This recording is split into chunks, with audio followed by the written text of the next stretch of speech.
Michel Rivasi, on va parler de votre opération main propre. Une opération main propre, pourquoi? Pour dénoncer des conflits d'intérêts. Enfin, dénoncer, j'aime pas ce mot. Hein, pour souligner qu'il y a des conflits d'intérêts qui sont évidemment pour le consommateur et pour le patient, les consommateurs et les patients que nous sommes, terribles. Hein, conflits d'intérêts où? À quel endroit? Partout. Si vous voulez, moi, depuis que je suis députée européenne, je vois ce qui se passe sur le plan européen. Et je vois que Vous sur dites les que le système médicaments... est pourri, même. Ah, mais le système, il est pourri, oui. Il est complètement pourri. Et le point des laboratoires pharmaceutiques, vous imaginez pas, ils achètent tout le monde. Quand j'ai regardé, je me suis amusée à regarder tous les anciens ministres de la Santé. Oui. On part de Claude Évin, bon, qui était ministre à l'époque, dans les années 80. Oui. Bon, eh ben, il s'est fait financer ses campagnes électorales par les laboratoires Fabre. Quand je vois Henri Nallet, l'ancien ministre de l'Agriculture, Oui. très lié à Servier, et en plus étant directeur pour le développement international, etc. Je vois Michel Barzac. Bon, elle a été ministre, je vous rappelle, de Tchernobyl. Vous savez, moi, je suis très sensibilisée à l'affaire Tchernobyl. Je sais. Bon, ben après, elle était présidente de la fondation GSK, qui est un énorme labo. Vous voyez, alors, Elisabeth Hubert, qui a été ministre, eh bien, elle vient directement des laboratoires Fournier. Vous avez même Michel Barnier. Expliquez-moi, ancien commissaire, qui était très bien d'ailleurs, hein, eh ben, il est vice-président de Biomérieux. Expliquez-moi comment, pourquoi il est vice-président de Biomérieux, etc., etc. Oui. Et alors, vous dites qu'il faut en finir avec ces liens. Exactement. Comment voulez-vous qu'un ministre de la Santé qui vient des laboratoires pharmaceutiques, qui est financé par les laboratoires pharmaceutiques, alors à une certaine époque, c'était autorisé pour ses campagnes, ou qui après part dans les laboratoires pharmaceutiques. Mais c'est ça qui est inadmissible. C'est des liaisons hyper dangereuses. Alors après, moi je m'aperçois que, par exemple, entre la France et l'Italie, on a des différences de prix des médicaments énormes. Alors qui fixe le prix des médicaments? Eh ben, il n'y a pas plus opaque que ça. C'est un comité économique des produits de santé où il y a l'administration, il y a les ministères, etc.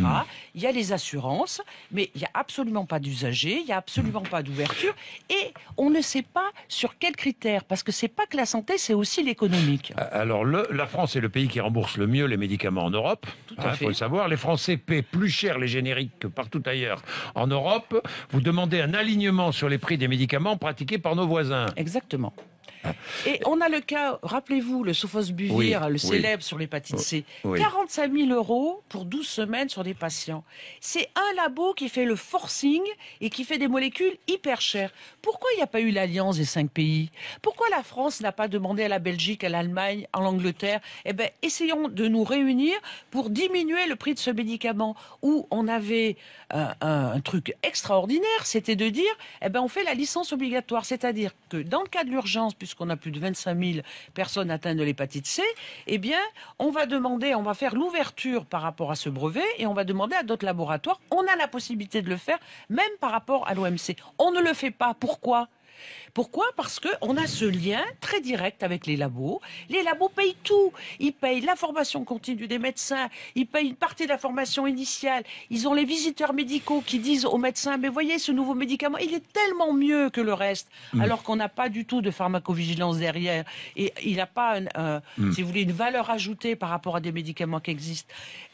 Et puis je vois les ministres qui vont après dans les labos, qui sont vice-présidents de GSK. Mais il faut tout revoir. Vous tout revoir, c'est pour ça que vous lancez cet appel, signé par des parlementaires, des professeurs de médecine, des chercheurs, des représentants associatifs qui luttent contre la corruption et pour un égal accès aux soins. Vous êtes inspiré de ce qui a été fait en Italie, je crois, hein, Michel Rivasi. Alors, en Italie, aux États-Unis, regardez en France, depuis qu'il y a la haute autorité sur la transparence sur la vie publique, on a eu accès à des données. Il y a même certains ministres qui sont partis ou bon. Moi, je voudrais qu'on étende ça à toute l'administration sur la santé. Regardez, on a, par exemple, le président de la haute autorité sur la santé.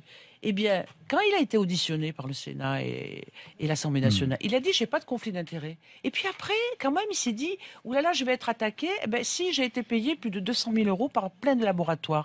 Et cette personne-là, elle est responsable de l'évaluation des médicaments. Vous trouvez ça normal, vous? Donc, vous voyez bien qu'à un moment, il faut avoir un organisme d'évaluation, un organisme de contrôle et un organisme de sanction.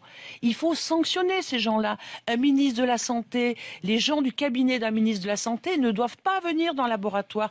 Et après, s'ils y sont, comme dans le cas de Cahuzac, il ne faut pas qu'ils aillent après dans un laboratoire pharmaceutique. Parce qu'ils ont utilisé leur savoir public pour le donner au privé. Et qui est-ce que ça pénalise? C'est nous, patients, c'est nous, consommateurs, qui allons payer des prix de médicaments de plus en plus chers. Et moi, je demande un alignement européen des prix. Je demande une ouverture sur les appels d'offres. Il est anormal qu'un labo nous dicte sa loi. Un labo doit être soumis à la politique et non pas soumettre les politiques. Merci Michel Rivasi. Merci, monsieur. Merci. Quel engagement